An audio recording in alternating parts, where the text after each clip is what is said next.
অনেক উচ্চতায় জাম্প করার ক্ষমতার জন্য যদি কোনো জাতি বিখ্যাত হয়ে থাকে, তবে সেখানে সবার প্রথমে যে নাম উঠে আসবে তা হলো মাসাই জাম্পার।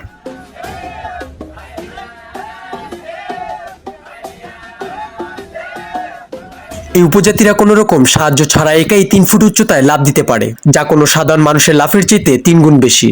কারণ একজন সাধারণ মানুষ সর্বোচ্চ 1 ফুট পর্যন্ত লাফ দিতে পারে। এই উপজাতিরা আবার মেরান নামে পরিচিত। তারা সাধারণত তাদের বিভিন্ন উৎসব অনুষ্ঠানে শক্তি প্রদর্শনের জন্য অনেক উচ্চতায় জাম্প করে থাকে। তাছাড়া ঘন্টার পর ঘন্টা ধরে বিভিন্ন গান বাজনা হয় সেসব অনুষ্ঠানে। তবে তাদের লাফানোর মধ্যে কিছুটা ভিন্নতা আছে।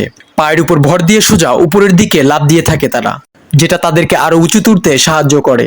বন্ধুরা, এমনই মজার মজার ভিডিও পেতে ভয়েসটিকে ফলো করে রাখুন। ধন্যবাদ।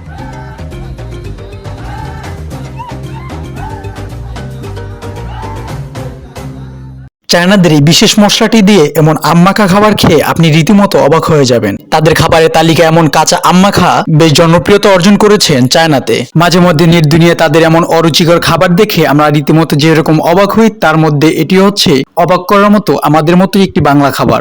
গাছে ধরা এই সাদা জিনিসটা অনেকে ফুল ভেবে থাকলে তাহলে সম্পূর্ণ ভুল ভেবে থাকবেন, কারণ এটা কোনো ফুল নয়, এটি হচ্ছে তুলা। যে সমস্ত তুলা দিয়ে আমরা বালিশ কোলবালিশ বানিয়ে থাকি। বন্ধুরা, আপনাদের যদি কখনো মন খারাপ থাকে আর আপনি যদি কখনো চায়নাতে থাকেন, তখন অবশ্যই এই রেস্টুরেন্টে যাবেন। আমি গ্যারান্টি দিয়ে বলতে পারি, আপনি কখনো এই স্থানে গেলে অবশ্যই আপনার মন ভালো হয়ে যাবে। আমাদের মাঝে এখনো এমন কিছু কিছু মানুষ আছে যারা কোনো ভয় ছাড়াই, যারা সাধারণত যে কোনো ভয়ের বিষয়টাকে খুব সহজ করে নেয়। তিনি ভয়কে যেন জয় করে নিয়েছেন। কোনো সেফটি বেল্ট ছাড়াই কত উঁচু পাহাড়ের চূড়ায় উঠে বিশ্বকে তাক লাগিয়ে দিয়েছেন। সত্যি খুব অসাধারণ প্রতিভা। আমরা প্রায় সময় এমন দৃশ্য মুভি কিংবা সিনেমাতে দেখে থাকি। এই রোবটটি হচ্ছে সিভিলিয়ান ফোর্স বাহিনীদের একটি সদস্য, তিনিও তাদের সাথে কাজ করেন।